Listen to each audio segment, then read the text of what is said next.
The scent of expensive whiskey burned my nostrils as it soaked through my white uniform shirt, turning the fabric translucent against my skin.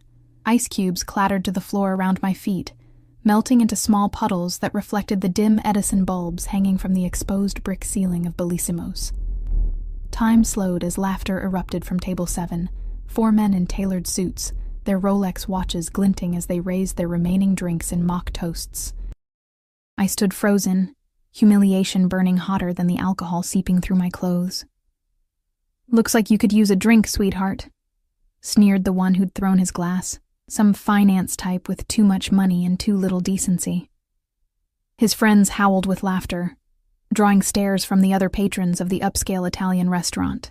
I blinked back tears, feeling exposed, as the wet fabric clung to my body. 6 months at this job, 6 months of double shifts and sore feet, of memorizing wine pairings and enduring wandering hands from customers who thought a good tip entitled them to more than service. "I'm so sorry," I whispered, the automatic apology escaping my lips before I could catch it. That's what they'd reduced me to, apologizing for their cruelty. My hands trembled as I bent to gather the shattered glass, the sharp edges threatening to slice my fingers. The restaurant had fallen quiet except for the low murmur of uncomfortable witnesses and the continuing snickers from table 7. Riley, Marcos, the floor manager, appeared beside me, his voice low. "Go clean yourself up. I'll handle this." I nodded mutely and backed away, clutching my serving tray against my chest like a shield. As I retreated toward the staff bathroom, I caught a movement at the corner of my eye. Someone watching from the shadowed booth in the back corner. I'd noticed him earlier, of course, the kind of man who commands attention without seeking it. Dark suit, perfectly tailored to broad shoulders, no tie, just the top button of a crisp white shirt undone, revealing a sliver of tanned skin. He sat alone, a single tumbler of amber liquid untouched before him, observing the room with casual intensity. What struck me most were his eyes. Dark and calculating beneath perfectly arched brows. They hadn't left me all evening, following as I moved between tables, making me fumble water pitchers and nearly drop a tray of appetizers. There was something predatory in that gaze, something that made my skin prickle with awareness. Now those eyes were fixed on table 7, his expression unreadable in the dim light. Something cold settled in my stomach at the sight. Not fear, exactly. Something deeper, more instinctive, like spotting a wolf in the forest and knowing you've already been seen. In the cramped staff bathroom, I dabbed at my shirt with paper towels, the material sticking to my skin in embarrassing transparency. My reflection stared back at me, pale face flushed with humiliation, blonde hair falling loose from its practical bun, blue eyes rimmed with unshed tears. "Pull it together, Riley," I whispered to myself. "You need this job." The truth hung heavy around my neck.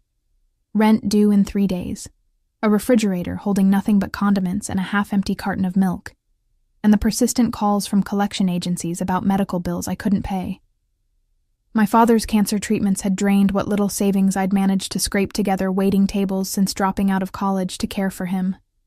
Now he was gone, leaving me with nothing but debt and the hollow echo of an empty apartment. I twisted my hair back into a tight bun, splashed cold water on my face, and straightened my shoulders. 6 more hours on my shift. I could endure anything for 6 hours. When I emerged, Marcos met me with a clean shirt from the lost and found box. "Those guys at 7 settled their bill and left," he said, not quite meeting my eyes. "Big tip.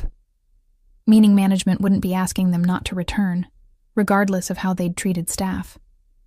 I nodded, unsurprised. Money talked at Bellissimo's, and people like me just served at dinner.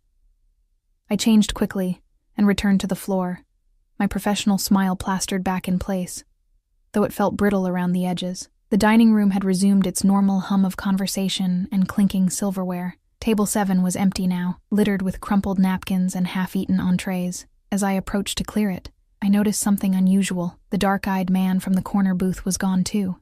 The night dragged on, my humiliation fading into the background noise of aching feet and mental calculations about which bills I could postpone another week. By closing time, I was running on autopilot, rolling silverware into napkins for tomorrow's service while the other servers counted their tips. "Hey, Riley." Marcos appeared at my side, holding out an envelope. "Someone left this for you." I frowned, taking the plain white envelope. "A customer?" He shrugged. "The guy from booth 19. The corner one?" My pulse quickened as I slid my finger under the flap.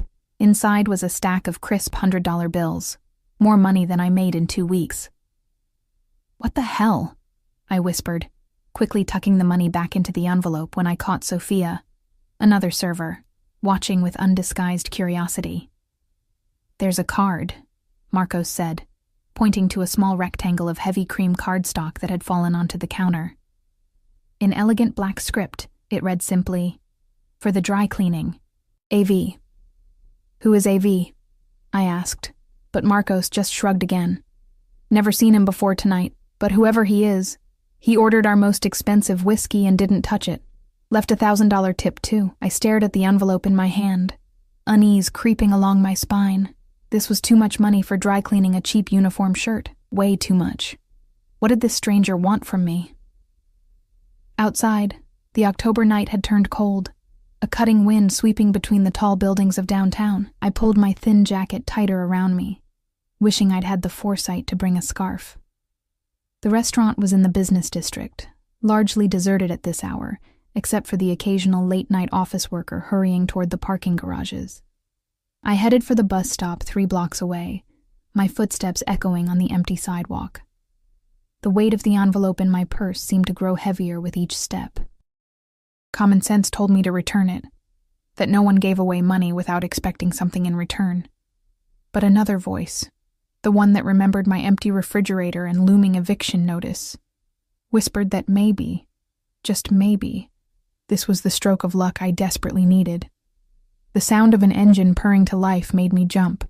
A black Bentley with tinted windows had pulled away from the curb half a block ahead. I hadn't even noticed it parked there, which seemed impossible, given how out of place such luxury looked in this neighborhood after dark. As it glided past, I caught a glimpse of the driver, solid build, close-cropped hair, the unmistakable bulge of a shoulder holster beneath his jacket. My breath caught in my throat as the rear window lowered slightly, just enough to reveal the profile of the man from booth 19. Our eyes met for a brief moment, before the window raised again, and the car accelerated smoothly away, leaving me standing alone beneath the harsh glow of a streetlight. I didn't sleep that night. The envelope sat on my kitchen counter while I paced my tiny apartment, arguing with myself about what to do with it. By morning, necessity had won over caution. I paid my rent and bought groceries, promising myself I'd find a way to return the rest. The following evening, I arrived at Bellissimo's to find Marcos waiting for me, his expression unusually grave. "Riley, there's someone here to see you," he said, his voice low as he nodded toward the manager's office. "Me? Who? I don't know, but he asked for you specifically." He hesitated. "He's with Mr. DeLuca." Anthony DeLuca, the owner of Bellissimo's, rarely set foot in the restaurant, preferring to leave day-to-day operations to his managers. In the 6 months I'd worked there, I'd seen him exactly twice. Dread pooled in my stomach as I followed Marcos to the office. Had someone reported me for accepting that money? Was I about to be fired? When Marcos opened the door, I froze in the threshold. Anthony DeLuca stood behind his desk, his normally confident demeanor subdued, but it was the other figure in the room that captured my attention, the man from booth 19, now standing at the window overlooking the restaurant floor. He turned as I entered, and in the bright overhead light, I could finally see him clearly. Younger than I'd initially thought, maybe early 30s, with olive-toned skin and features that belonged on an Italian Renaissance painting. Strong jaw, straight nose, full lips currently pressed into a serious line. His dark hair was styled impeccably, not a strand out of place, but it was still those eyes that dominated his presence, deep brown, almost black, fringed with thick lashes that should have softened them, but somehow only emphasized their intensity. "Miss Walker?" he said, my name rolling off his tongue with the barest hint of an accent. "Thank you for joining us." I swallowed hard, suddenly acutely aware of my wrinkled uniform and the scuffed shoes I hadn't had time to polish. "Mr. DeLuca," I managed, nodding to my boss before turning uncertainly to the stranger. "Sir, Alessandro Vitale," he introduced himself, making no move to shake my hand. Instead, he studied me with that same unsettling focus I'd noticed the night before. "I believe you received my message, the envelope. A.V. Alessandro Vitale." "Yes," I said, my voice barely above a whisper. "Thank you, but it was too generous." "I want to return. What happened last night," he interrupted smoothly, "was unacceptable." I blinked, confused by the shift in conversation. "Sir?" "The incident with those men." His jaw tightened almost imperceptibly. "Mr. DeLuca assures me they will not be welcome back to this establishment." I glanced at my boss, who nodded quickly, a bead of sweat visible on his temple despite the cool temperature of the office. "It's really not necessary," I began. "These things happen in the service industry." "No." The single word cut through the air like a blade. "They do not happen. Not to you. Not anymore." Confusion washed over me as I glanced between Alessandro Vitale and my suddenly deferential boss. What was happening? Why would this wealthy stranger concern himself with an incident involving a waitress he'd never met? "I don't understand," I said, finding my voice. "Mr. Vitale, I appreciate your concern, but I'm fine. Really." Something flickered across his face. Amusement, perhaps, or surprise at being questioned. "You misunderstand, Miss Walker. I'm not asking if you're fine with it. I'm informing you of what will be done." His tone left no room for argument, yet something about his presumption sparked a flare of defiance in me. I'd spent my life being pushed around. By circumstances, by customers, by debt collectors. I straightened my shoulders, meeting his gaze directly. "With all due respect, sir, it's not your place to make that decision." The room fell deathly silent. Mr. DeLuca's eyes widened in alarm, and he took a half-step forward as if to physically place himself between me and Alessandro. But Alessandro's expression didn't darken with anger as I'd expected. Instead, his lips curved into a small, appreciative smile that transformed his severe features, revealing a dimple in his left cheek that seemed utterly at odds with his intimidating presence. "Interesting," he murmured, more to himself than to me. Then, louder, "Anthony, give us a moment. It wasn't a request." Mr. DeLuca nodded quickly and exited, closing the door behind him with a soft click that somehow felt like the ceiling of a tomb. I suppressed a shiver, suddenly aware of how alone I was with this man who could apparently make my boss jump with just a look. Alessandro moved to the desk, gesturing for me to sit in one of the chairs across from him. When I remained standing, that almost smile appeared again. "Please," he said, the words softening his command into something that sounded like politeness. I sat, perching on the edge of the chair, my hands folded tightly in my lap to hide their trembling. "You're not from here," he observed, taking the seat across from me. Not a question, but a statement. "Wisconsin originally," I answered, unsure why I was sharing even this small detail. "Small town you've never heard of, and what brought you to Chicago, Riley Walker?" The way he said my name, like he was tasting it, sent an involuntary shiver down my spine.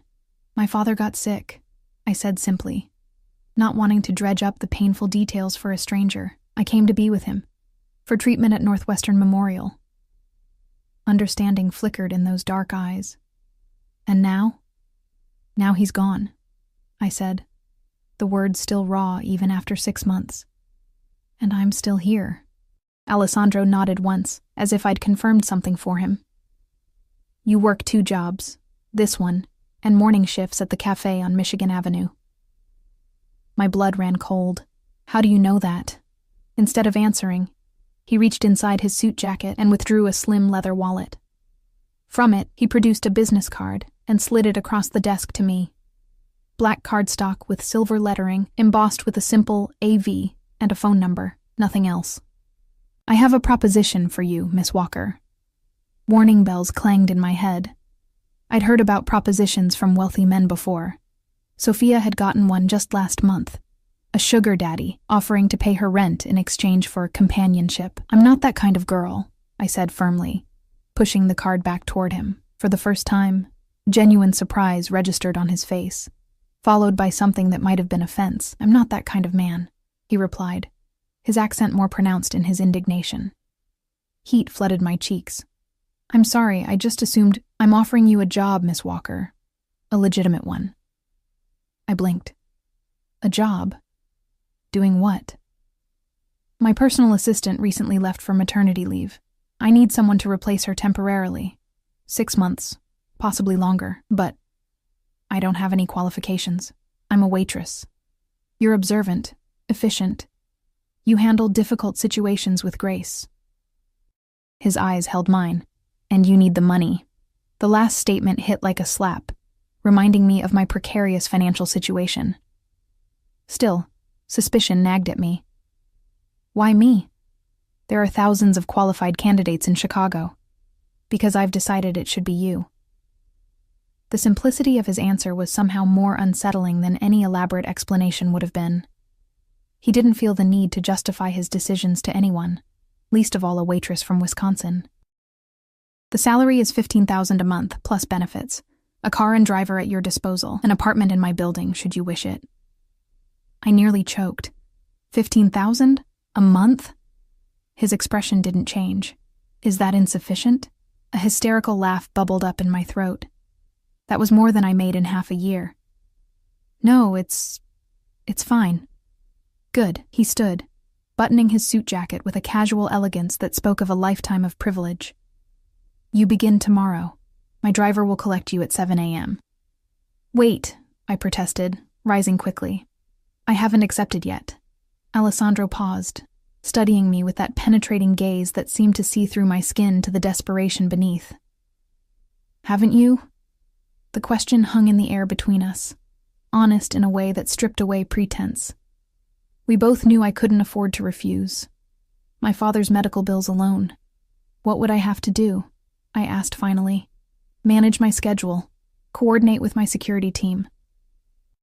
Handle correspondence." He listed the duties as if they were perfectly ordinary tasks that justified an extraordinary salary. "Nothing beyond your capabilities." Something about this didn't add up.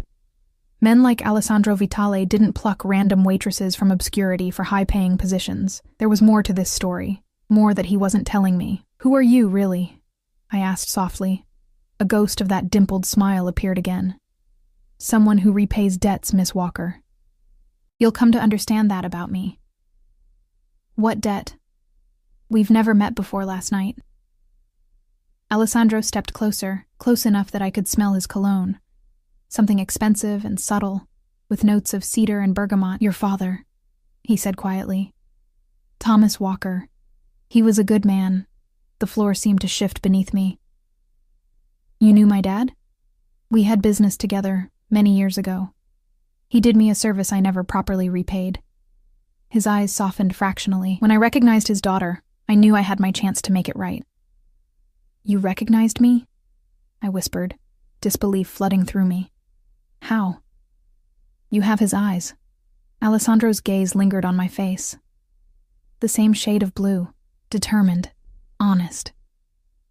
Tears pricked at the corners of my eyes. My father had never mentioned knowing anyone like Alessandro Vitale. What kind of business could a high school science teacher from Wisconsin possibly have had with this clearly powerful man? "Think about my offer," Alessandro said, stepping back. "Though I suspect I already know your answer." As if on cue, the door opened, and Mr. DeLuca reappeared, his expression carefully neutral. "Alessandro," he said, with the deference one might show royalty, "your car is waiting." Alessandro nodded once, then turned those intense eyes back to me. "Until tomorrow, Miss Walker." It wasn't a question. After he left, the office felt emptier somehow, as if he'd taken all the oxygen with him. Mr. DeLuca watched me with an unreadable expression. "Riley," he began, his voice uncharacteristically gentle. "Do you know who that was?" I shook my head. He sighed, rubbing a hand over his face. "Alessandro Vitale is not someone you say no to. Whatever he's offering you, I suggest you take it." "You sound afraid of him," I observed. "Not afraid," he corrected carefully. "Respectful. His family has influence in this city, the kind that doesn't make the newspapers. A chill ran down my spine as understanding dawned. The expensive suit, the driver with the shoulder holster, the way my boss had practically kowtowed to him. "He's connected," I said, the euphemism hanging between us. "Mafia?" Mr. DeLuca winced at the blunt word. "Old Italian families prefer business interests. But yes, the Vitalis have been a force in Chicago since Prohibition. Alessandro is, well, let's just say he's important." My head spun with this new information. I'd been offered a job by a man who was apparently some kind of mafia figure. A man who claimed to have known my straight-laced, law-abiding father. None of it made sense.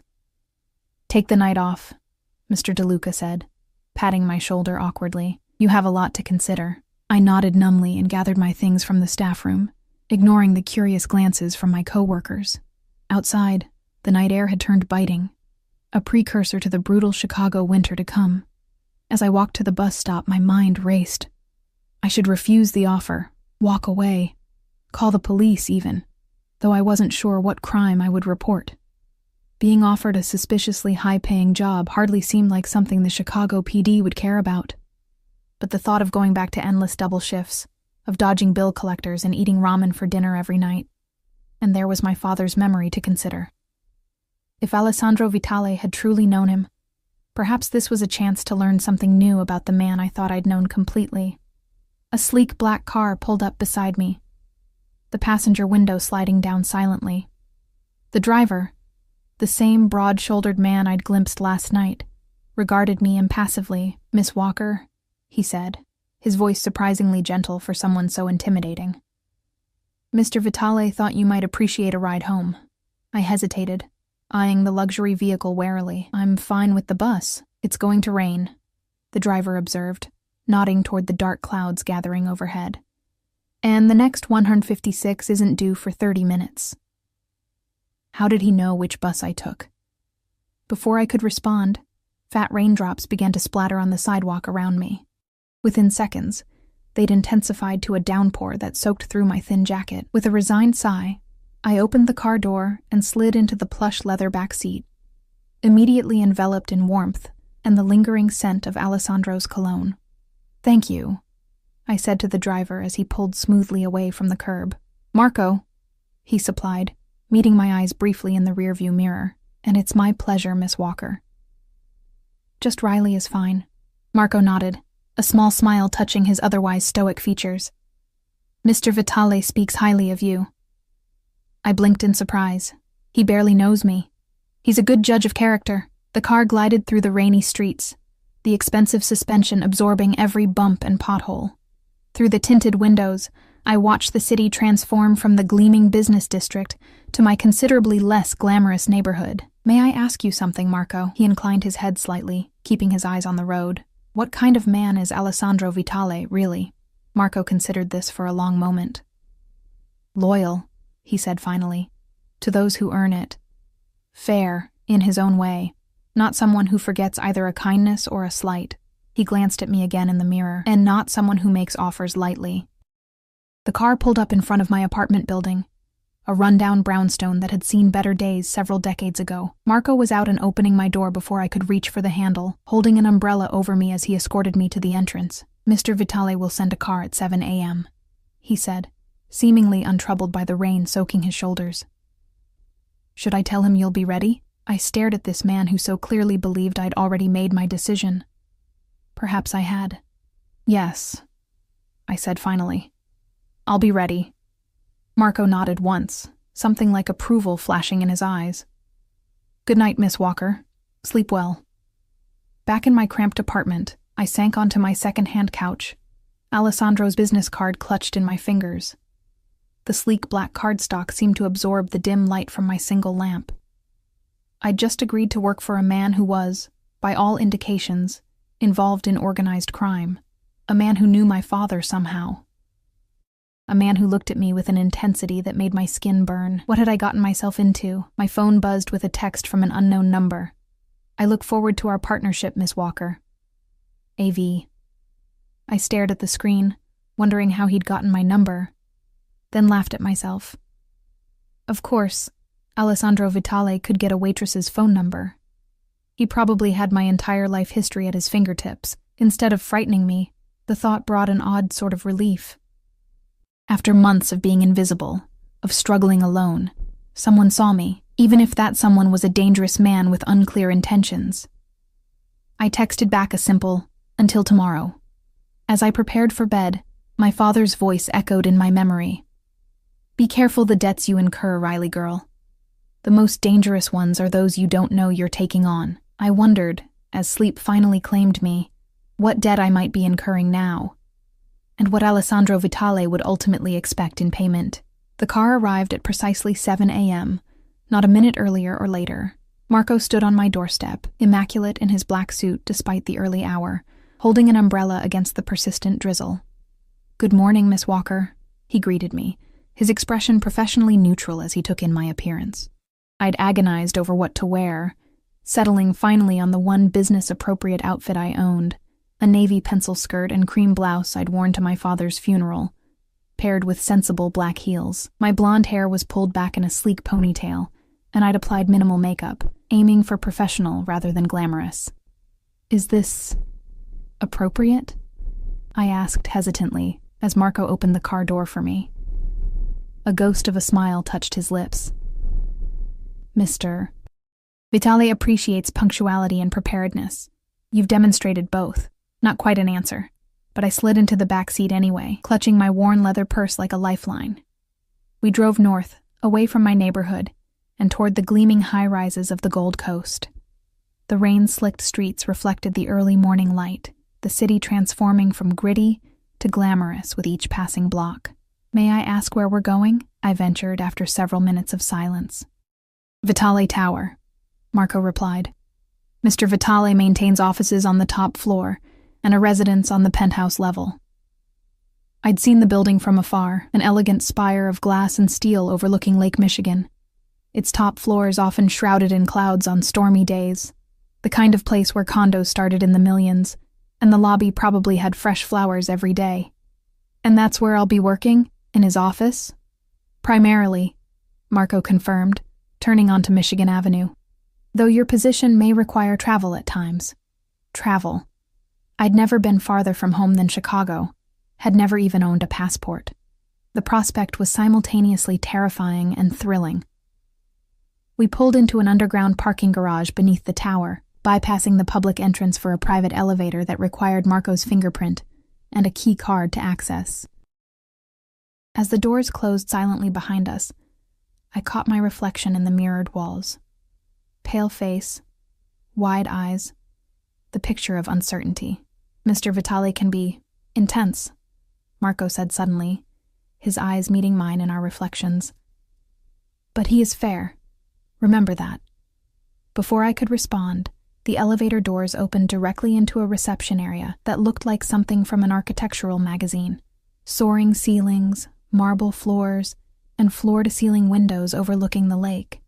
A stunning woman with coffee-colored skin and a sleek bob sat behind a curved desk, typing rapidly on a slim keyboard. "Good morning, Marco," she greeted, her British accent crisp and professional. "This must be Miss Walker." "Riley," I corrected automatically, extending my hand. "Nice to meet you."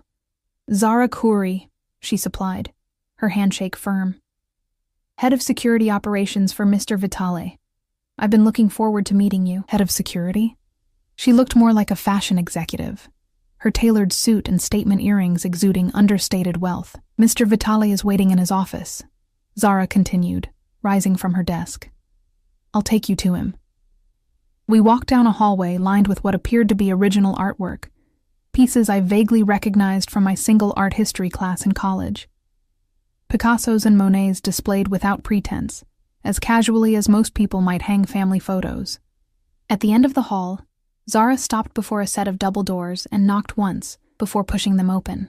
"Riley Walker, sir," she announced, then stepped back to allow me to enter. Alessandro's office was a testament to power disguised as minimalism. Vast windows showcased a panoramic view of Lake Michigan, steel gray today under the cloudy sky. A massive desk of dark wood dominated one end, while a seating area with low leather couches occupied the other. The walls held only 3 items: a large abstract painting in shades of crimson and gold, a vintage map of Chicago, and an antique sword mounted in a glass case. Alessandro himself stood by the windows, his back to me, a phone pressed to his ear. He wore another impeccably tailored suit, this one charcoal gray, his posture radiating controlled energy even in stillness. "È fatto. Non mi interessa quanto costa," he said into the phone, his Italian flowing melodically. "Occupatine." He ended the call and turned, those intense eyes finding mine immediately. "Miss Walker," he said, tucking the phone into his pocket as he crossed the room toward me. "Right on time." "I'm punctual to a fault," I replied, fighting the urge to fidget under his scrutiny. That hint of a smile touched his lips again. "A valuable quality." He gestured to the seating area. "Please, sit. Would you like coffee? Tea? Coffee, please. Black." He nodded approvingly and pressed a button on his desk. Within moments, a young man appeared with a tray bearing a carafe and 2 porcelain cups so delicate they looked like they might shatter in my clumsy hands. As the coffee was poured, Alessandro settled into the chair across from me, his movements fluid and precise. "I trust Marco saw to your comfort this morning?" "Yes, thank you for sending the car." "It's yours now," he said casually, lifting his cup to his lips. "Marco will be your primary driver, though others are available as needed." I nearly choked on my coffee. "Mine? I can't accept—" "It's a company car," he interrupted smoothly. "Standard for employees at your level. Nothing more, my level. As if I'd earned this position through merit, rather than being plucked randomly from a restaurant floor." "About that," I said, setting my cup down carefully. "I still don't understand what exactly you expect me to do. I have no experience as a personal assistant." "Your responsibilities will be straightforward initially," Alessandro replied. "Managing my calendar, coordinating with my team, handling personal matters that require discretion." He studied me over the rim of his cup. "You're an intelligent woman, Miss Walker. You'll learn quickly." The compliment, delivered so matter-of-factly, caught me off guard. "Thank you," I murmured, "but I still don't understand why me." "What you said about my father will be explained in due time," he finished, his tone making it clear the subject was closed for now. "Today, Zara will acquaint you with our security protocols and systems. Tomorrow, we begin in earnest." I wanted to press him, to demand answers about my father, but something in his expression warned against it. Instead, I nodded, taking another sip of what was possibly the best coffee I'd ever tasted. "There is one more matter," Alessandro said, reaching into his jacket to withdraw an envelope. "Your advance." He slid it across the coffee table toward me. I opened it hesitantly to find a check for $30,000, 2 months' salary. "I haven't earned this yet," I protested. "Consider it a signing bonus to settle any outstanding matters. My father's medical bills. Of course he would know about those. I've taken the liberty of having your things moved to an apartment in this building," he continued, as if he hadn't just handed me a small fortune. "The 27th floor. It seemed prudent, given your new position, to have you close at hand." Anger flared suddenly in my chest. "You had no right to make that decision for me." For the first time, I saw surprise register on his face, quickly masked. "You prefer your current accommodations?" "That's not the point," I said, heat rising to my cheeks. "You can't just rearrange my life without asking. I'm your employee, not your possession." Something dangerous flickered in his eyes. Not anger, exactly, but a coldness that made my skin prickle with warning. "In my experience, Miss Walker, people generally appreciate having their problems solved." "Not when it makes them feel powerless," I countered, meeting his gaze despite the rapid beating of my heart. "Not when it comes with strings attached that haven't been made clear." Alessandro leaned forward slightly, the movement subtle, but somehow threatening in its intensity. "Let me be clear then. I'm offering you a chance to start fresh, to leave behind the debt and struggle, to honor your father's memory by accepting help he would have wanted you to have." His voice dropped lower. "The only string, as you put it, is your loyalty while in my employ." A heavy silence fell between us, weighted with unspoken implications. I sensed I was at a crossroads, that whatever I decided in this moment would irrevocably alter the course of my life. "My father was an honest man," I said finally. my voice barely above a whisper. Whatever he did for you, it wasn't illegal. He wouldn't have crossed that line. Alessandro's expression softened fractionally. Your father saved my life, Miss Walker. At considerable risk to his own. That's a debt that can't be repaid with mere money. My breath caught. What? How? Before he could answer, a sharp knock interrupted us. Zara appeared in the doorway, her expression apologetic. I'm sorry to interrupt, sir, but the Rossi situation requires your immediate attention. Alessandro's face hardened instantly, all traces of our personal conversation vanishing behind a mask of cool authority. Of course. He rose smoothly to his feet. Miss Curry will show you to your office and begin your orientation. We'll continue our discussion later. Just like that, I was dismissed, left with more questions than answers, and a check that could change my life if I was willing to accept it. Zara led me to a smaller but still elegant office adjacent to Alessandro's. This will be your workspace, she explained, gesturing to the sleek desk equipped with the latest technology. The door to your right connects directly to Mr. Vitale's office for convenience. And privacy, I observed, noting the lack of windows in the connecting wall. Zara's lips curved in a knowing smile. Mr. Vitale values discretion above all. She settled into a chair across from my desk. Now, let's discuss security protocols. Your position places you in Mr. Vitale's inner circle, which comes with certain risks. Risks? I echoed, though I could guess her meaning. Mr. Vitale has business rivals, she said diplomatically. People who might see those close to him as leverage.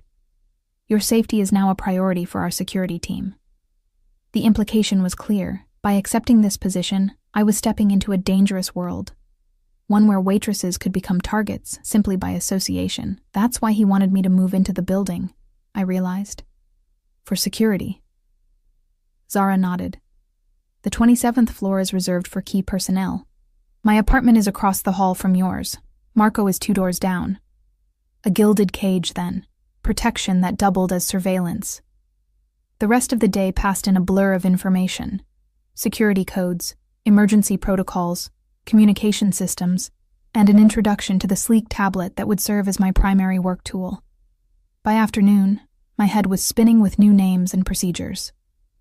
That's enough for today, Zara said finally, checking her watch. Marco will show you to your apartment tomorrow, 7 a.m. sharp. Marco appeared as if summoned, his expression unreadable as he escorted me back to the elevator. We rode in silence to the 27th floor, where he led me to a door marked 2703. Your keycard will access only this floor, the garage level, and the office suite, he explained, handing me a slim card embossed with the Vitale logo. For security reasons, of course, I murmured, too overwhelmed to argue. When Marco opened the door to my apartment, I froze in disbelief. The space before me was larger than my entire previous apartment building. An open-concept layout with soaring ceilings, floor-to-ceiling windows, and furniture that looked straight out of a design magazine. This can't be right, I whispered. Mr. Vitale insisted you have one of the corner units, Marco said, as if that explained everything. Your personal belongings have been unpacked in the bedroom. If you need anything, simply press 9 on the house phone. After he left, I wandered through the space in a daze, trailing my fingers over surfaces too expensive to name. In the bedroom, I found my meager possessions, the few photos of my father, my small collection of well-worn books, my clothes hanging in a closet larger than my old kitchen. The contrast was jarring, my shabby life transplanted into this luxury like a weed among orchids. On the bedside table lay a small box, with a note in now familiar handwriting, for emergencies, AV. Inside was a sleek smartphone, already activated and programmed with a handful of contacts. Alessandro, Zara, Marco, and something simply labeled security. As I sat on the edge of the absurdly comfortable bed, the events of the past 24 hours crashed over me like a wave. I'd gone from struggling waitress to the personal assistant of a man who was, by all indications, deeply embedded in Chicago's criminal underworld. A man who claimed to owe my father a life debt. A man whose dark eyes followed me with an intensity that bordered on possessive.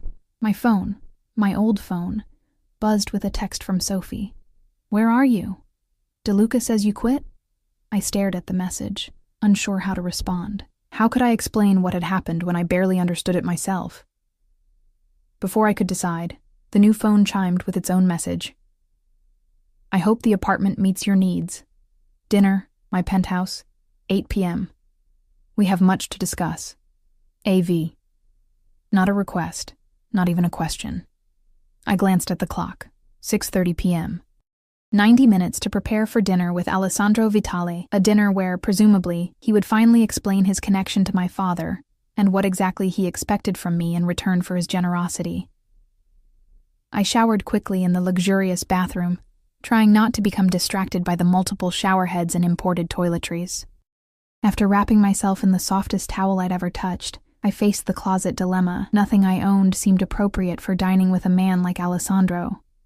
As if anticipating this problem, a section of the closet held clothes I'd never seen before. Designer pieces with tags still attached, in exactly my size. The presumption should have angered me, but exhaustion had dulled my indignation to a distant throb. I selected a simple black dress that seemed the least ostentatious of the options, paired with low heels I could actually walk in. After drying my hair and applying minimal makeup, I studied my reflection critically. The woman in the mirror looked like a stranger, someone polished and put together, someone who might belong in Alessandro Vitale's world, but the fear in her blue eyes gave her away. At precisely 7:55, a soft knock announced Marco's arrival to escort me to the penthouse. As the private elevator ascended to the top floor, I took deep breaths to calm my racing heart. Mr. Vitale values honesty, Marco said suddenly, breaking our usual silence. Even when it's uncomfortable. Before I could ask what he meant, the doors opened onto an entry foyer more suitable to a mansion than an apartment.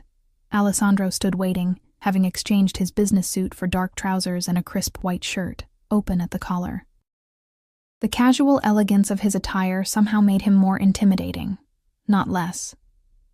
Miss Walker, he greeted, those dark eyes taking in my appearance with evident appreciation. Welcome. Please, come in. As I stepped into Alessandro Vitale's private domain, I couldn't shake the feeling that I was crossing a threshold from which there would be no return. Alessandro's penthouse was a study in understated wealth, soaring ceilings, museum-quality art, and panoramic views of Chicago's skyline now glittering against the night sky. Yet for all its grandeur, there was an unexpected warmth to the space. Comfortable furniture, books that showed signs of actually being read, a record player softly playing what sounded like vintage Italian opera. You seem surprised, Alessandro observed, watching me take in my surroundings. I expected something more. I trailed off, unsure how to finish without sounding judgmental. Ostentatious, he supplied, that hint of a smile playing at his lips. Cold, perhaps? I nodded, oddly grateful for his perception. My business requires a certain public image, he said, leading me toward a spacious terrace enclosed in glass. But in my private spaces, I prefer comfort.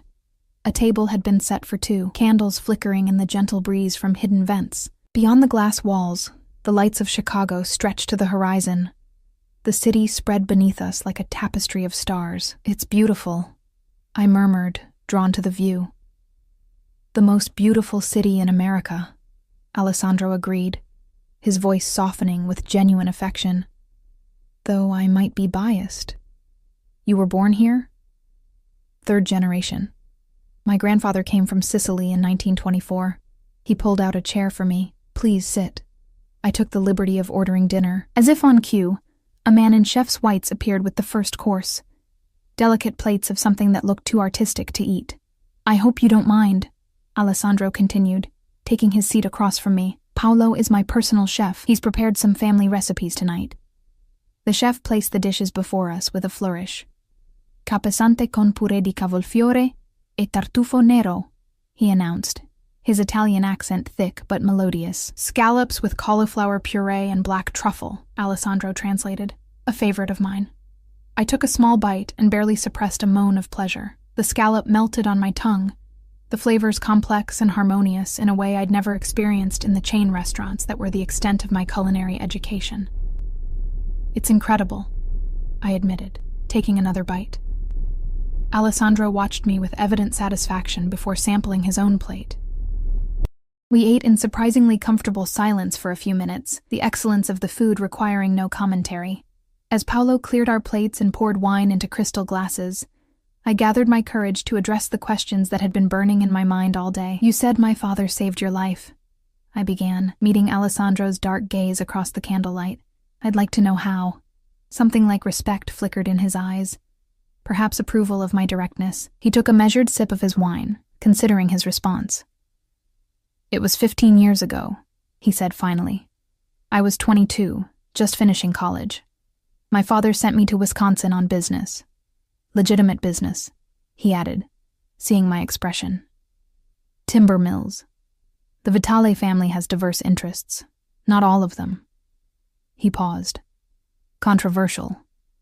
I nodded, encouraging him to continue. "I was driving back to Chicago late one night. January. Terrible weather. My car hit a patch of black ice on a deserted stretch of highway and went off the road." His expression darkened at the memory. "The car rolled several times down an embankment.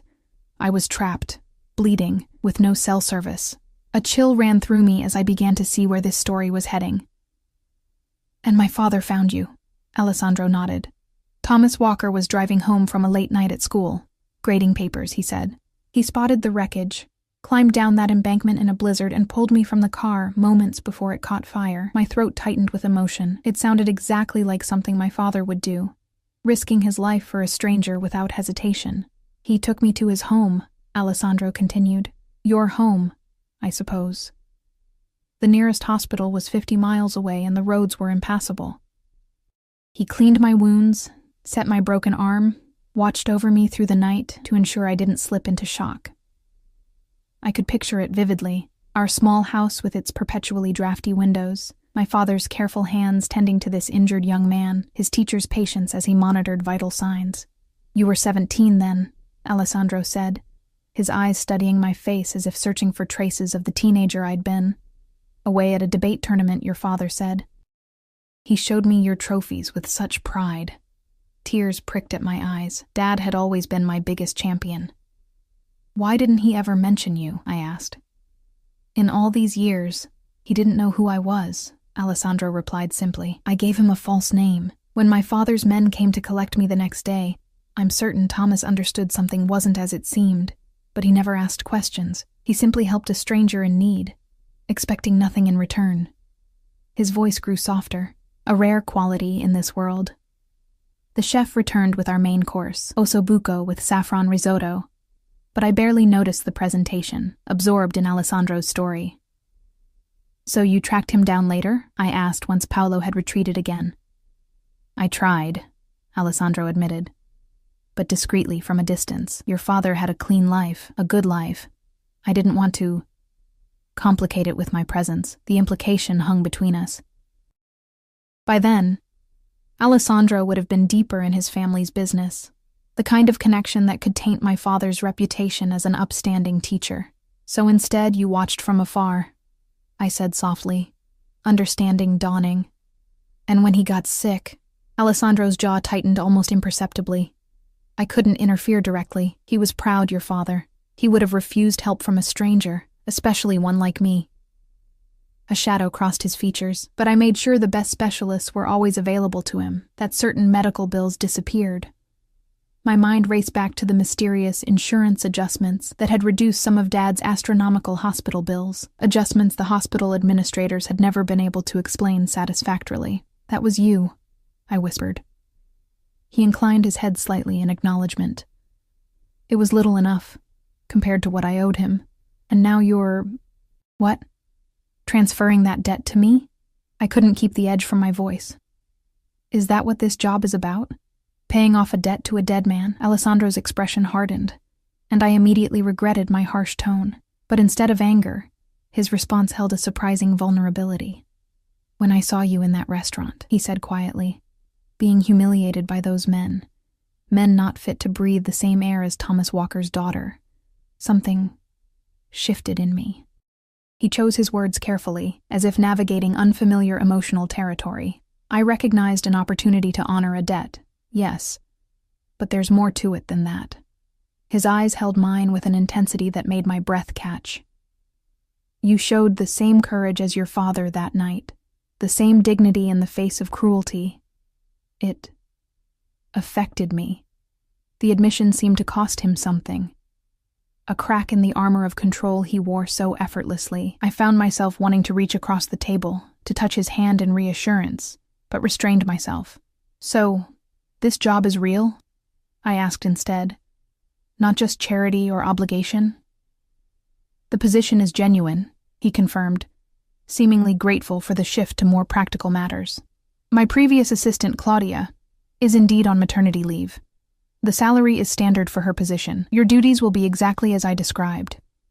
Relief washed through me, though uncertainty still lingered. "And after the 6 months, when she returns?" Something unreadable flickered in his eyes. "We'll reassess then. Perhaps you'll find you have a talent for this work. Or perhaps you'll have saved enough to pursue other opportunities. Finish your degree, perhaps." The thought was tempting. Returning to the education I'd abandoned to care for my father, building a future on my own terms. But something about Alessandro's expression suggested he wasn't being entirely forthcoming. "And what about your other business interests?" I asked carefully. "Will I be involved in those too?" Alessandro's face closed like a shutter. "My personal assistant manages my legitimate affairs only, Miss Walker. You needn't concern yourself with other matters." The distance created by his sudden formality was palpable, a warning, perhaps, about boundaries I shouldn't cross.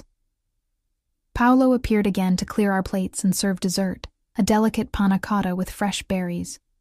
As he worked, I noticed how he kept his eyes averted from Alessandro, his movements efficient but anxious. Everyone around Alessandro seemed to exist in a state of respectful fear. Everyone except me, it seemed. Once we were alone again, Alessandro's manner softened. "I've made you uncomfortable. That wasn't my intention. I'm still trying to understand where I fit in all this," I admitted.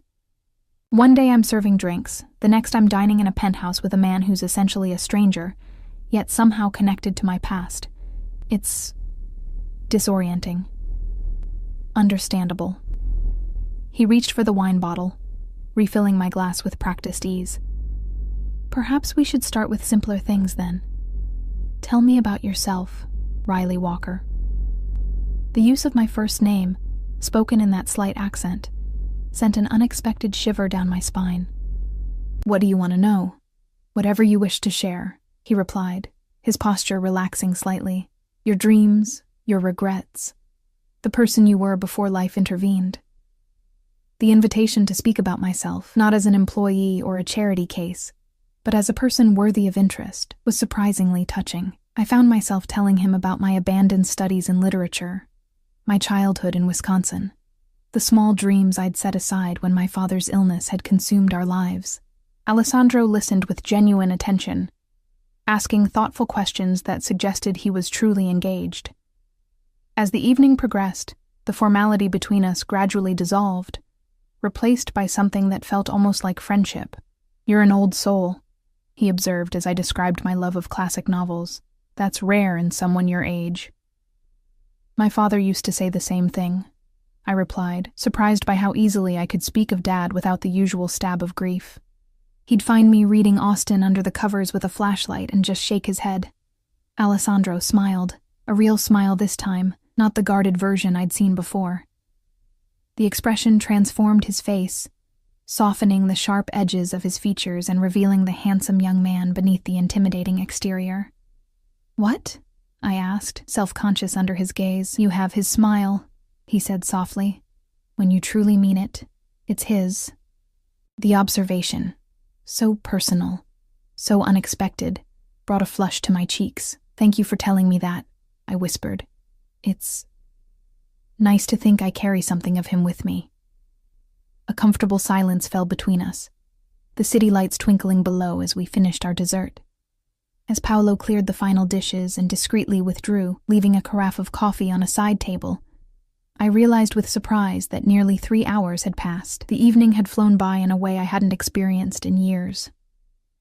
"It's getting late," Alessandro said, noting my poorly concealed yawn. "You should rest. Tomorrow will be a full day." He escorted me to the private elevator, his hand hovering near the small of my back without quite touching me, a gesture both protective and respectful of boundaries. "Thank you for dinner," I said as the elevator doors opened. "And for telling me about my father." "Thank you for listening," he replied, his dark eyes studying my face as if committing it to memory. "Good night, Riley." Back in my new apartment, I kicked off my heels and sank onto the plush sofa, my mind spinning with everything I'd learned. The connection between Alessandro and my father felt both comforting and concerning, a genuine debt of gratitude, but one that had drawn me into a world I still didn't fully understand. As I prepared for bed, my phone chimed with a text from an unknown number. "Did he tell you how they really met? Ask him about the money." I stared at the cryptic message, a chill running down my spine. When I tried to reply, the message disappeared completely, as if it had never existed. Sleep eluded me that night, my dreams filled with icy roads and burning cars, and a younger version of Alessandro Vitale looking at me with eyes that held secrets yet to be revealed. The following week passed in a whirlwind of activity as I settled into my new role. Alessandro's business interests were indeed vast and legitimate. Real estate holdings, shipping companies, technology investments, and philanthropic foundations. My days were filled with scheduling meetings, coordinating with his executive team, and gradually learning the complex web of his business empire. Alessandro himself was often absent, disappearing for hours, or sometimes entire days on business I wasn't privy to. When present, he was unfailingly polite, but maintained a professional distance that contrasted sharply with a personal connection we'd shared during our dinner. It was after one such absence, nearly 2 weeks into my employment, that everything changed. I was working late in my office, organizing Alessandro's schedule for an upcoming trip to New York, when Marco appeared in my doorway, his usually impassive face tight with tension. "Miss Walker," he said, his voice low and urgent. "Mr. Vitale needs you. Now." The elevator ride to the garage level was silent, Marco radiating a coiled energy that set my nerves on edge. In the parking area, a different black car waited, larger than usual, with windows tinted so dark they appeared opaque. "What's happening?" I asked as Marco opened the rear door. "Mr. Vitale will explain," was all he said, gesturing for me to get in. Alessandro sat in the far corner of the back seat, shadows obscuring his face. As my eyes adjusted to the dimness, I gasped involuntarily. His white shirt was stained with what could only be blood, his right hand wrapped in a makeshift bandage. "Alessandro," I breathed, instinctively reaching for him. "What happened? Are you hurt?" "It's not my blood," he said, his voice eerily calm. "Not mostly." The car pulled away from the curb, Marco driving with one hand, while the other rested near what I now recognized as a holstered gun beneath his jacket. "I need your help, Riley," Alessandro continued, his eyes finding mine in the darkness. "No questions. Can you do that for me?" I should have been frightened, should have demanded to be taken back to the tower, to the safe, legitimate world I'd been carefully kept within.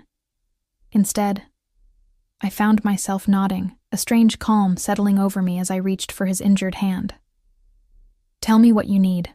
The car sped through the darkened streets of Chicago, taking turns with practiced precision that suggested Marco was deliberately avoiding main roads. Alessandro watched me with an intensity that made my skin prickle with awareness.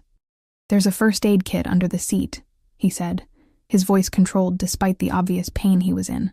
I retrieved the surprisingly comprehensive medical kit and gently unwrapped the blood-soaked handkerchief from his hand. The cut was deep across his palm, still seeping blood despite what appeared to be a hasty attempt to close it. "This needs stitches," I said, examining the wound in the dim light. "We should go to a hospital." "No hospitals," Alessandro replied firmly. "Not tonight." I looked up at him, questions burning on my tongue, but remembered my promise. No questions. Instead, I focused on cleaning the wound as best I could with the antiseptic wipes from the kit. "Have you done this before?" Alessandro asked as I worked, watching my hands with curiosity. "My dad coached Little League," I explained, carefully applying pressure to stop the bleeding. "I patched up a lot of scraped knees and split lips over the years." A small smile touched his lips. "He taught you well." I managed to close the wound with butterfly bandages, then wrapped his hand in clean gauze. As I secured the final piece of tape, Alessandro's fingers curled around mine, holding me in place. "Thank you." he said softly. Our eyes met in the shadowed back seat, and something electric passed between us. A current of understanding, perhaps. Or something deeper.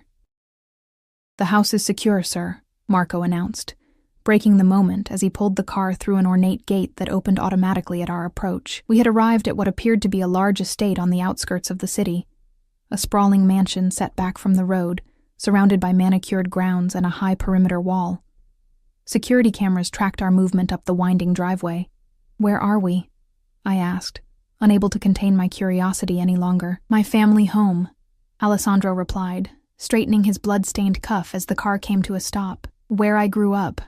The front door opened before we reached it, revealing a silver-haired woman in a simple black dress, her face lined with age and worry.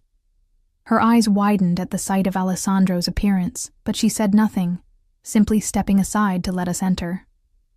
Grazie, Sofia, Alessandro said, kissing the woman's cheek with evident affection. È tutto pronto? She nodded, her eyes darting to me with undisguised curiosity. Sì, tutto pronto. E la ragazza? This is Riley Walker, Alessandro said in English, placing his uninjured hand lightly on the small of my back. She's with me. Something in the simple phrase carried weight beyond its literal meaning, causing Sophia to raise an eyebrow before giving me a slight nod of acknowledgement. The guest room is prepared, she said to me, her accent thick but her English clear. If you'll follow me, she stays with me, Alessandro interrupted, his tone brooking no argument.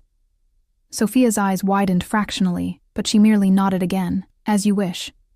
I'll bring fresh clothes. Alessandro led me through the mansion, a study in old-world opulence, with marble floors, antique furniture, and oil paintings of stern-faced men who shared Alessandro's strong features and penetrating gaze.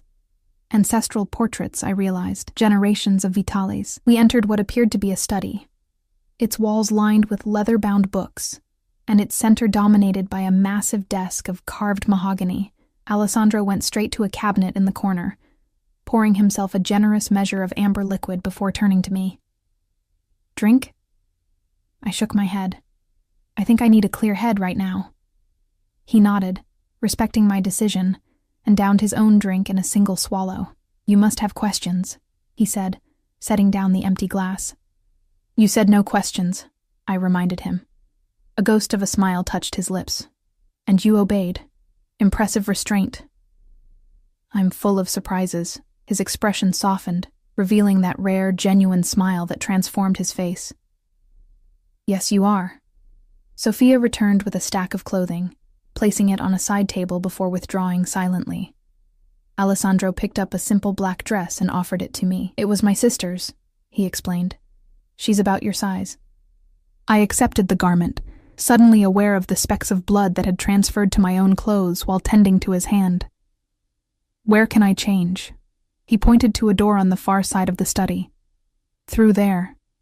The adjoining room was a luxurious bathroom, with marble fixtures and soft lighting that made even my haggard reflection look somewhat presentable. I changed quickly, the black dress fitting surprisingly well, if a bit loose around the waist. After washing Alessandro's blood from my hands, I stared at my reflection, barely recognizing the woman who stared back. 2 weeks ago, I'd been a waitress living paycheck to paycheck.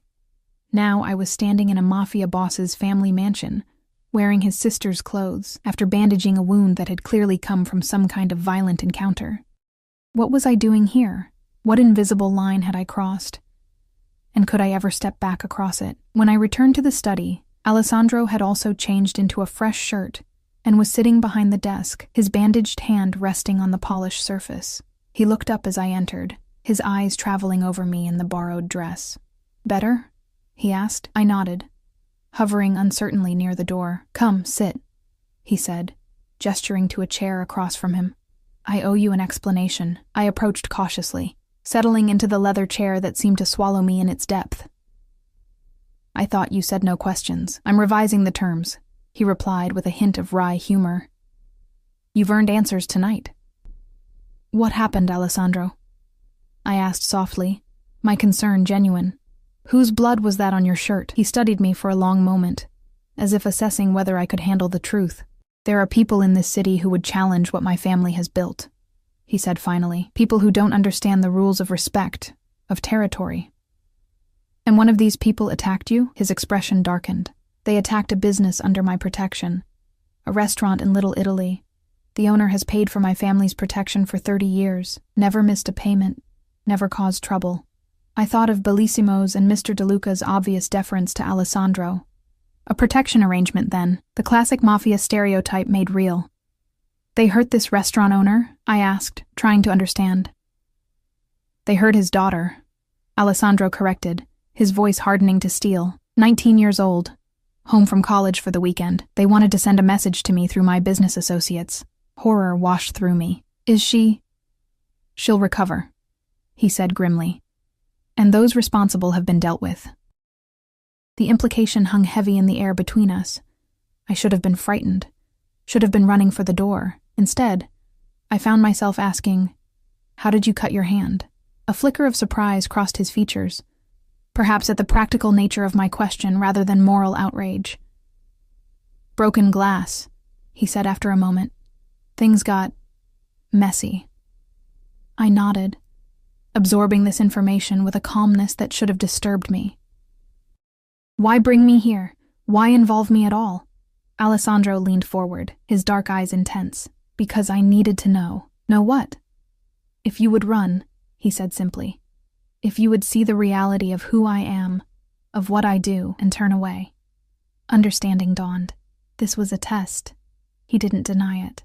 "I've shown you only the legitimate side of my business until now. But that's not the complete picture of who I am, Riley. I needed to know if you could accept the whole truth." "And if I couldn't?" I asked, my voice barely above a whisper. "If I ran?" Something dangerous flickered in his eyes. "I would have let you go, set you up somewhere far from Chicago, with enough money to start fresh. But I would have had to ensure your silence." A chill ran down my spine at the implicit threat, but strangely, I wasn't afraid. Perhaps I should have been. "Is that still an option?" I asked. Walking away? Pain flashed across his features, so brief I almost missed it. "If that's what you want, yes. Despite what you might think of me now, I'm not in the habit of forcing people to stay where they don't wish to be." I considered his words carefully, searching my heart for the answer. The sensible part of me screamed to take the offer, to run as far from Alessandro Vitale and his dangerous world as possible. But another part, a part I barely recognized, whispered that running would mean returning to the invisibility of my old life. Here, with him, I was seen. Valued. Protected. "Why did you really choose me?" I asked, the question that had haunted me since that first night. It wasn't just about my father, was it? Alessandro's gaze was steady, unflinching. "From the moment I saw you in that restaurant, your grace under humiliation, your quiet strength, I knew you were exceptional. When I realized who you were, whose daughter." He paused, seeming to struggle with words for the first time since I'd known him. It felt like fate. "You don't strike me as a man who believes in fate," I observed. A small smile touched his lips. "Perhaps not. But I do believe in recognizing opportunity when it presents itself." And what opportunity did I represent? His expression grew serious again.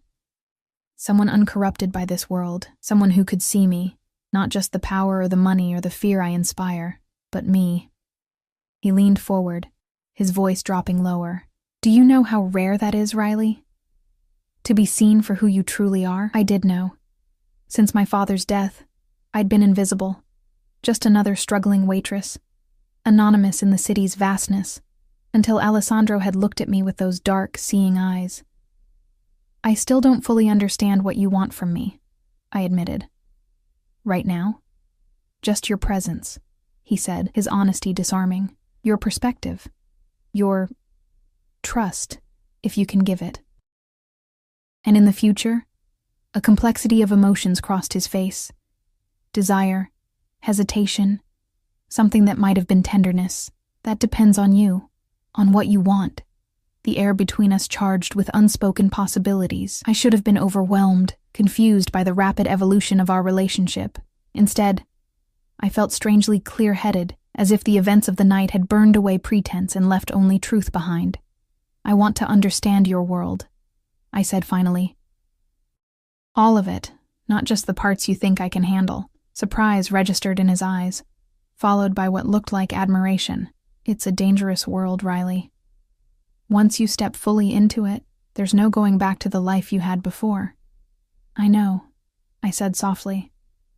"But I think that life ended the moment you walked into Bellissimo's." Alessandro rose from his chair and circled the desk slowly, coming to stand before me. With gentle fingers, he tilted my chin up, forcing me to meet his gaze. "There would be rules," he said, his voice low and serious. "For your protection, for both our sakes." I nodded, my heart racing at his proximity. "You would need to trust me, even when you don't understand my decisions." "I could try," I whispered. Something softened in his eyes. "That's all I can ask." Slowly, telegraphing his intentions to give me time to pull away, he lowered his face to mine. The kiss was gentle at first, questioning, not demanding. When I responded, lifting my hands to his chest, it deepened, becoming something hungry and possessive that made my knees weak with sudden desire. When we finally broke apart, both breathing harder, Alessandro rested his forehead against mine. "I've wanted to do that since the first moment I saw you," he confessed, his voice rough. "Even when I was covered in whiskey," I teased, trying to lighten the intensity of the moment. He laughed softly, the sound rumbling through his chest beneath my palms. "Especially then. You looked like an avenging angel, all wounded dignity and quiet strength." A knock at the door interrupted the moment. Alessandro straightened, his expression quickly composing itself into its usual mask of control. "Enter," he called, though he didn't step away from me. Marco appeared in the doorway, his face professionally blank despite the scene he had clearly interrupted. "Sir, your father is on the line. He says it's urgent." Alessandro nodded once. "I'll take it in here. That will be all for tonight, Marco." After Marco withdrew, Alessandro turned back to me with a regretful expression. "Duty calls," he said, brushing a strand of hair from my face with unexpected tenderness. "We'll continue this conversation tomorrow." "I'll hold you to that," I replied, surprised by my own boldness. His eyes darkened with something that made my pulse quicken. "I'm counting on it." As I prepared to leave the study, Alessandro caught my hand, pulling me back for one more brief, fierce kiss. "Stay in the house tonight," he murmured against my lips, "for safety." I nodded, understanding that the night's events had likely made me a potential target as well. "Where?" "Sophia will show you to a room," he said, releasing me reluctantly. "Rest. Tomorrow begins a new chapter for us both." That night, lying in a guest room more luxurious than any hotel I'd ever seen, I reflected on the irrevocable choice I seemed to have made. By staying, by accepting Alessandro's world and his kiss, I had stepped onto a path very different from the one I'd imagined for myself. Yet strangely, it didn't feel wrong. Perhaps this had been inevitable from the moment Alessandro Vitale had seen me, truly seen me, across that restaurant floor. 6 months later, I stood on the balcony of Alessandro's penthouse, our penthouse now, watching the summer sunset paint the Chicago skyline in shades of gold and crimson. Strong arms encircled my waist from behind, and I leaned back against Alessandro's solid warmth. "Penny for your thoughts," he murmured, pressing his lips to the curve of my neck. "I was thinking about the night we met," I admitted, turning in his embrace to face him, "when those men threw their drinks on me." A shadow crossed his face at the memory. "They regretted that decision deeply, I assure you." I raised an eyebrow. "You never did tell me what happened to them." "Let's just say they learned the importance of respecting service workers," he replied with a dangerous smile that still made my heart skip, "and the consequences of disrespecting a Vitale." The surname still gave me pause sometimes, not because I regretted taking it 3 months ago in a small, private ceremony overlooking Lake Michigan, but because of the weight it carried in this city. Riley Vitale, wife of Chicago's most powerful man, a position that came with both privilege and peril. "Any regrets?" Alessandro asked, reading my expression with the uncanny perception that had drawn me to him from the beginning. I considered the question honestly. The past months had been a crash course in Alessandro's world, the legitimate businesses, and the shadowy operations that sustained them. I had watched him shift seamlessly between devoted lover and ruthless enforcer, had seen both his capacity for tenderness and his unflinching brutality toward those who crossed him. I had also seen his loyalty to family, his unexpected generosity toward those under his protection, his unwavering commitment to the codes that governed his life. He was a complex man, neither the monster outsiders might paint him to be, nor the sanitized businessman he presented to the legitimate world. "No regrets," I said finally, meaning it, though I still wish you'd told me sooner about my father, about how he really saved you. Alessandro's expression softened. "I wasn't sure you were ready to hear that your father had been working as an accountant for my family when he found those discrepancies, that he'd risked everything to warn my father about the embezzlement that would have led to federal investigation. He always did have an overdeveloped sense of honor," I said, with a sad smile, thinking of the man who'd raised me, the high school teacher who had apparently moonlighted as a mob accountant to make ends meet after my mother died, a secret life I never suspected. "As does his daughter," Alessandro observed, lifting my hand to press a kiss to the platinum wedding band on my finger, though perhaps with a more flexible interpretation of what's honorable. I laughed softly. "I think Dad would understand. He always said the truest morality comes from loyalty to those you love, not from abstract rules. A wise man," Alessandro agreed. "I wish I could have known him better. He would have liked you," I said, surprising myself with the certainty I felt once he got past the whole Mafia boss thing. Alessandro chuckled, the sound warming me from within. "Your father saved my life twice, you know. Once on that icy road, and again with that warning about the books. In doing so, he gave me the greatest gift of all." His dark eyes held mine with intensity. "He gave me you." As the sun dipped below the horizon, casting the city into twilight, I stood in my husband's embrace and reflected on the strange path that had led me here. From invisible waitress to the wife of Chicago's most feared and respected man, from a life of quiet desperation to one of dangerous passion. They had thrown whiskey on a waitress to mock her, not knowing she was destined to become a Mafia boss's wife. Their cruelty had been the catalyst for a transformation none of them could have imagined, least of all me. Alessandro's lips found mine in the gathering darkness, his kiss still holding the power to make me forget everything but the heat between us. "Come inside," he murmured against my mouth. "The night is just beginning." As I followed him into our home, I silently thanked whatever twist of fate had brought Alessandro Vitali into Bellissimo's that night, and whatever courage had allowed me to accept the dangerous, exhilarating life he offered. Some choices appear to trap you, only to reveal themselves as the key to a freedom you never knew existed. In choosing Alessandro, in choosing this life, I had finally found where I belonged. Not as a possession or a trophy, but as an equal partner to a man who saw me for exactly who I was and wanted me anyway. In the end, perhaps that was the greatest power of all.